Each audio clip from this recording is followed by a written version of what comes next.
ये हुकूमत एक ऐसी हुकूमत आई है पिछले 1000 साल की उस दौर में। देखें, जब तक मुसलमान हुक्मरान रहे तब भी, और जब उससे पहले भी, मुसलमानों के पहले भी इंडिया में एक ख़ास किस्म का एक सेंस पाया जाता था कि टॉलरेंट सोसाइटी थी, यानी लोग एक दूसरे को बर्दाश्त भी करते थे। झगड़े भी होते थे लेकिन बर्दाश्त भी करते थे। लेकिन इसने अमलन एक आबादी को बावर कराया है कि तुम सुपीरियर हो। नमस्कार दोस्तों, नया भारत के एक और वीडियो में आपका स्वागत है। आज पाकिस्तानी मीडिया ये बात कर रहा है कि कैसे प्रधानमंत्री मोदी जी के आने के बाद भारत पूरी तरीके से बर्बाद हो चुका है और बर्बादी की तरफ बढ़ रहा है। ये कह रहे हैं कि भारत एक बहुत ही सहनशील देश था, अब सहता नहीं है। इनको आदत नहीं था मार खाने की, अब जब भारत मार रहा है, वापस जवाब दे रहा है, तो इन्हें तकलीफ़ हो रहा है। तो खैर, बाकी बातें हम लास्ट में करेंगे। आइए चलते हैं वीडियो की तरफ। तब तक के लिए जय हिंद। ये हुकूमत एक ऐसी हुकूमत आई है पिछले 1000 साल की उस दौर में। देखें, जब तक मुसलमान हुक्मरान रहे तब भी, और जब उससे पहले भी, मुसलमानों के पहले भी इंडिया में एक ख़ास किस्म का एक सेंस पाया जाता था कि टॉलरेंट सोसाइटी थी, यानी लोग एक दूसरे को बर्दाश्त भी करते थे।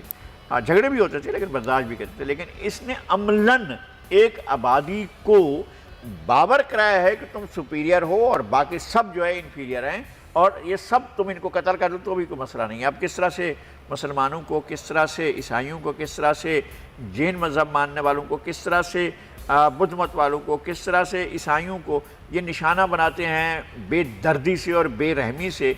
और फिर अपनी तबकाती तकसीम ये है कि दलित के साथ तो बैठ नहीं सकते हैं, अगर वो उनकी गुफ्तगू उसके कानों में पड़े जाएं तो उसका कान जो है वो उसके ख़त्म करा देते हैं कि भाई तुमने कैसी कुछ सुन ली, हमारी पाक मुंह से निकलने वाले पाक अल्फाज तुम्हारे गलील कानों में कैसे पहुँचे भाई। वो कहाँ ले जाए बेचारा अपने कान, जो अब आप बोल रहे हैं तो कहाँ वो ले जाए। यानी इस तरह की सोसाइटी है।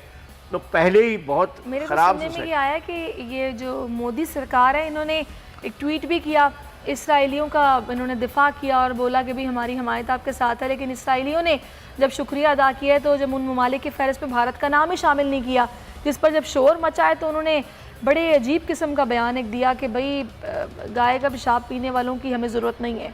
हाँ, तो ठीक किया है वो। खैर, वो उसकी अपनी जगह पर जो भी है, मैं ये कहता हूँ कि एक इलॉजिकल सोसाइटी जो है वो एक ज़माने में अहद जहालत में प्रिवेल कर सकती थी। हम इस दौर में रह रहे हैं जो आपके आदाद व शुमार के मुताबिक पाकिस्तान में 90% लोगों के पास ये मोबाइल फ़ोन मौजूद है, इन स्मार्टफोन इंडिया में भी मौजूद है। एक नए दौर में जो बिल्कुल एक जदीद किस्म का दौर है, उसमें आपके 1000 साल, 2000 साल, 5000 साल पुराने ट्रेड जो आपकी ट्रेडिशन है वो सर्वाइव करेंगी, वो बाकी रहेंगी, वो बाकी नहीं रह पाएंगी, कुछ भी नहीं बाकी रह पाएगा।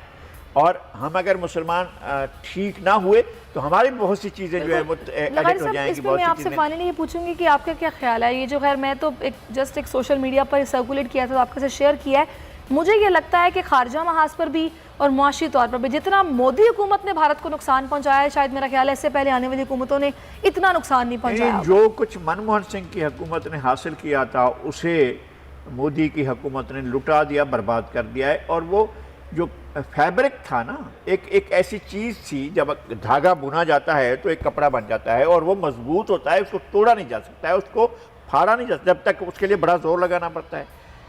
अब इंडिया को जिस तरह से मजबूत किया गया था, इस फैब्रिक जोड़ा गया था, उसका इसने तार तार अलग कर दी है। अब इसको तोड़ना जो है कोई इशू नहीं है। इंडिया उस जगह पर चला जाएगा जब टुकड़े टुकड़े होना शुरू हो जाएगा। ये इसके मुकद्दर में लिख दिया गया। इस इक़्तिदार के बाद अल्लाह ना करे कि अगर मोदी मज़ीद 5 साल तक रहता है तो, या मोदी की हुकूमत मज़ीद 5 साल रहती है तो, एक इंडिया फिर आप ख्वाबों में सोचेंगे कि एक इंडिया तो कुछ था, अब फिर कई इंडिया बनेंगे, कई मुल्क अलग से बनेंगे और अपने अपने नाम से बनेंगे। अच्छा, खारजा अगर महाज की बात हो ही रही है तो ये जो हमने फिर से मुज़ाकरात की पेशकश की, आपको लगता है कि इस बार कोई जवाब आएगा? नहीं, इंडिया से तो आप किसी बात की तवक्को न रखें, क्योंकि ठीक तरीके से सोचना कि वहाँ पर है ही नहीं ना। हमारे यहाँ इलॉजिकल रवैये होते हैं लेकिन उनको रिकन्सीडर किया जाता है। हमारे यहाँ फिर दोबारा चीज़ों को सोचा जाता है। आपने कहा कि हम इंडिया से ताल्लुकात नहीं रखेंगे, और पूरी कौम इस जब पर तक वो पहले वाली पोजीशन पे नहीं आएगा जो नहीं, 5 वही है ना, वो नहीं जाता है। फिर आपने कहा कि नहीं, हम अपनी माजी को दफन करके नए सिरे से ताल्लुकात कायम करना चाहते हैं। हम कहते हैं कि ना आप माजी को दफन करें ना इंडिया दफन करें। हमारे माजी के अंदर एक मसाइल रखे हुए हैं, कश्मीर का मसला रखा हुआ है, सरकरी का मसला रखा हुआ है, सियाचिन का मसला रखा हुआ है, पानी का मसला रखा है, दरियाओं का मसला रखा है, डैमों का मसला रखा हुआ है। इस सारे मसाइल को आप लिख कर रख लो कि भाई ये हमारी मेज़ पर रखे हुए हैं और हम इन पर बात करेंगे। अच्छा चलो, ये हमारी बात रखे हुए हैं, आओ अब हम आपस में बैठ कर बात करते हैं, दीगर इशूज़ पर भी बात करते हैं। फिर आप तिजारत पर करो, फिर आप ट्रेड पर करो, फिर इंडस्ट्री पर करो, फिर अंबानी पर करो, फिर मित्तल पर करो, फिर डाटा पर करो, फिर बल्ला पर करो, फिर सेठ आदम जी पर करो, सेठ दाऊद पर करो, फिर सेठों पर करो। बैठ कर इस तरह की चीज़ें करो तो ठीक है। डोनाल्ड ट्रंप लेकिन ने ये तो मसला सालिस बनने की पेशकश भी कर दी थी इस मामले पर, जो बाइडन ने अलबत्ता भी कुछ नहीं कहा। नहीं, वो तो बिल्कुल इन्होंने तो सोचा नहीं था ना तो इंडिया ने ना ही पाकिस्तान ने। दोनों ने ये नहीं सोचा था कि ट्रंप जो है अगली बारी नहीं आएगा, और ट्रंप को जो है वो सोच रहे ट्रंप आएगा ही आएगा। उनका ये ख्याल था, हमारी इस्टेब्लिशमेंट का भी यही ख्याल था और इंडियन इस्टेब्लिशमेंट का भी यही ख्याल था कि ट्रंप आएगा ही आएगा। लेकिन ट्रंप नहीं आया, आ गया जो बाइडन। जो बाइडन अमेरिका के बेसिक जो पॉलिसी है उसको तो चेंज नहीं करेगा। एक इम्पीरियलिस्ट पॉलिसी है, साम्राज्य पॉलिसी है, गरीब मुल्कों को दबा कर रखने वाली पॉलिसी है, इस्लामी मुल्कों के खिलाफ एक तासुब की पॉलिसी है। वो अमेरिकी इस्टेब्लिशमेंट की वो रहेगी। आपको अपने लिए कुछ जगह बनानी होती है कि जनाब हम इसमें से बचने का रास्ता ये निकालें। उसका रास्ता क्या होता है? आप दूसरी सुपर पावर्स के साथ आपके ताल्लुकात अच्छे हों, रूस के साथ अच्छे हों, आपके चीन के साथ अच्छे हों, आपके फ्रांस के साथ अच्छे हों।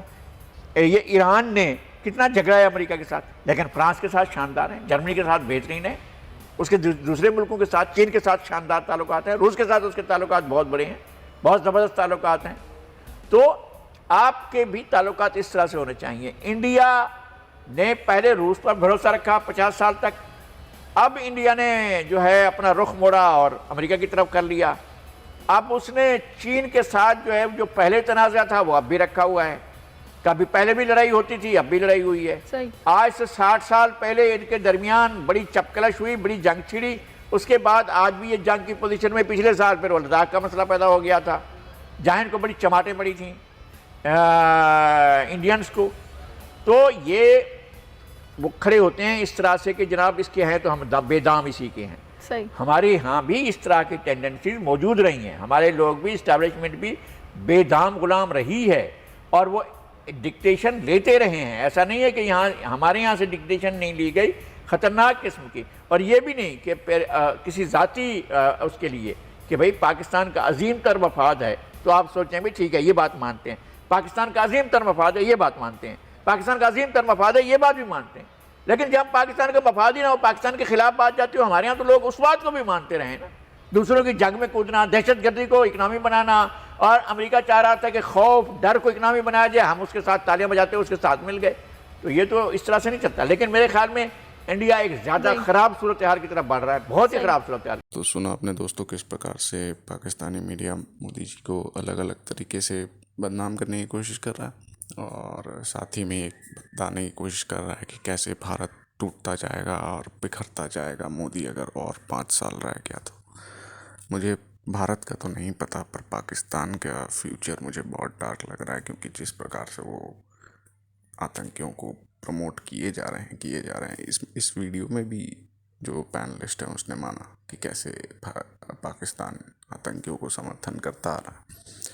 तो ये सब करते रहेंगे और कहेंगे कि भारत बर्बाद होने वाला थे, तो वही इनके शेख चिल्ली के जो विचार हैं वो आज तक इनमें बसे हैं। तो इनका कुछ हो नहीं सकता, इनका सिर्फ हम वीडियो बना सकते हैं और आप लोगों को दिखा सकते हैं। तो मैं आप लोगों से यही रिक्वेस्ट करूंगा कि मेरे चैनल इस वीडियो को पसंद आए तो लाइक करें, शेयर ज़रूर करें और सब्सक्राइब ज़रूर करें, ताकि हम और ऐसी वीडियो आप तक लाते रहें। धन्यवाद। जय हिंद।